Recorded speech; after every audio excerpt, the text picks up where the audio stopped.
प्यारे दोस्तों, शिक्षाविद प्रजापति यूट्यूब चैनल पर आपका हार्दिक स्वागत एवं अभिनंदन। आज का जो अपना वीडियो रहने वाला है वो क्लास 10वीं का है, लेसन नंबर 5। दैनिक जीवन में अम्ल क्षार के उपयोग हम पढ़ेंगे। सबसे पहला जो टॉपिक है वो है अपना अम्ल की परिभाषा, उनके गुणधर्म, और उसके बाद हम प्राकृतिक जो अम्ल है उनके बारे में पढ़ेंगे और अम्ल के उदाहरण। इसी प्रकार से क्षार की परिभाषा, क्षार के गुण और क्षार के उदाहरण, और उसके बाद हम लवण की परिभाषा और लवण में एक अभिक्रिया जो होती है वो उदासीनीकरण अभिक्रिया के बारे में भी पढ़ेंगे। और सबसे मोस्ट इम्पोर्टेंट जो प्रश्न है वो है आपका क्रिस्टलन जल। तो स्टार्ट करते हैं। सबसे पहला पॉइंट, अम्ल को इंग्लिश में एसिड भी कहा जाता है। यह अम्ल जो लैटिन भाषा का शब्द है, लैटिन भाषा के एसिडस से ये बना है, और एसिडस का जो शाब्दिक अर्थ होता है वो होता है खट्टा।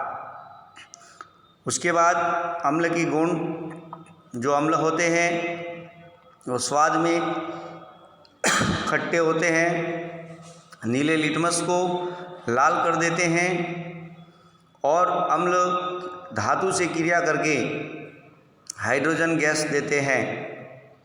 उदाहरण HCl हाइड्रोक्लोरिक अम्ल, H2SO4 सल्फ्यूरिक अम्ल, HNO3 नाइट्रिक अम्ल।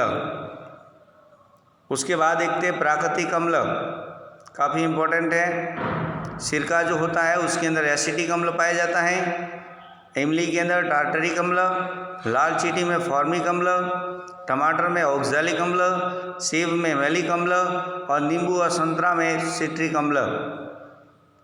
उसके बाद देखते हैं अपन क्षार, जिसको बेस इंग्लिश में कहा जाता है। ये चिकने होते हैं, स्वाद में कड़वे होते हैं, और लाल लिटमस पत्र को नीला कर देते हैं।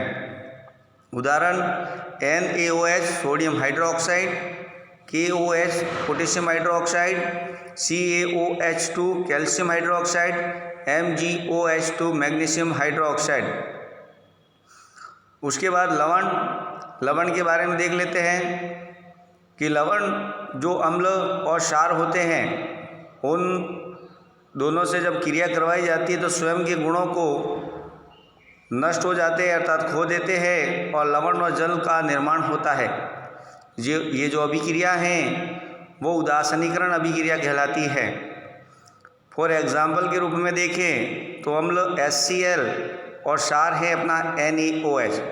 जब इन दोनों की क्रिया करवाई जाए तो लवण प्राप्त होता है NaCl, जिसे अपन साधारण नमक भी कहते हैं। NaCl एक प्रकार का लवण है। उसके बाद सोडियम कार्बोनेट Na2CO3 और NaSCO3। Na2CO3 sodium carbonate, NaSCO3 sodium bicarbonate या सोडियम हाइड्रोजन कार्बोनेट कहा जाता है। ये सभी लवण के उदाहरण हैं।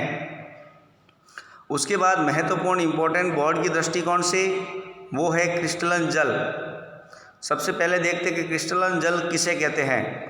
तो आपको बता दूं कि लवण के जो इकाई सूत्र, जो लवण है हमारे पास में, उसके इकाई सूत्र को लिखने में जल के अणुओं की जो निश्चित संख्या जुड़ी हुई होती है उसे क्रिस्टलन कहते हैं, क्रिस्टलन जल कहते हैं। तो ध्यान देना कि जो लवण होगा और लवण का अपने को इकाई सूत्र लिखना है, तो लवण का जब इकाई सूत्र लिखेंगे तो जल के अणुओं की निश्चित संख्या उसके साथ में जुड़ी हुई होती है, उसी को अपन क्रिस्टलन जल कहते हैं। उदाहरण देखें तो Na2CO3 सोडियम जो कार्बोनेट है उसके अंदर पीछे जो जल के अणु जुड़े हुए हैं, निश्चित जो जल के अणु हैं, जो लवण के इकाई सूत्र में इकाई सूत्र को लिखने में जल के अणु जो निश्चित संख्या में जुड़े होते हैं उन्हें क्रिस्टलन जल कहा जाता है।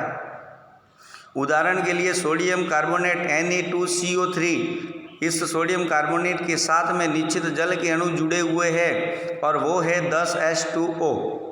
तो Na2CO3 10 जल के अणु, यह एक क्रिस्टलन जल का उदाहरण है। इसी प्रकार से दूसरा उदाहरण देखें, CaSO4 कैल्शियम सल्फेट के साथ में कुछ निश्चित जल के अणु जुड़े हुए हैं और वो निश्चित जल के अणु हैं वो 2 है 2H2O। तो CaSO4 2H2O यह भी एक क्रिस्टलन जल का उदाहरण है। इसी प्रकार से एक और अपन उदाहरण देख लेते हैं। फिटकरी का सूत्र काफ़ी बड़ा है लेकिन याद करना इम्पोर्टेंट है।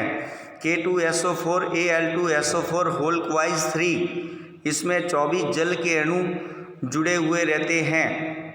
यदि यह वीडियो आपको अच्छा लगे तो लाइक शेयर सब्सक्राइब करना ना भूलें। थैंक यू, धन्यवाद।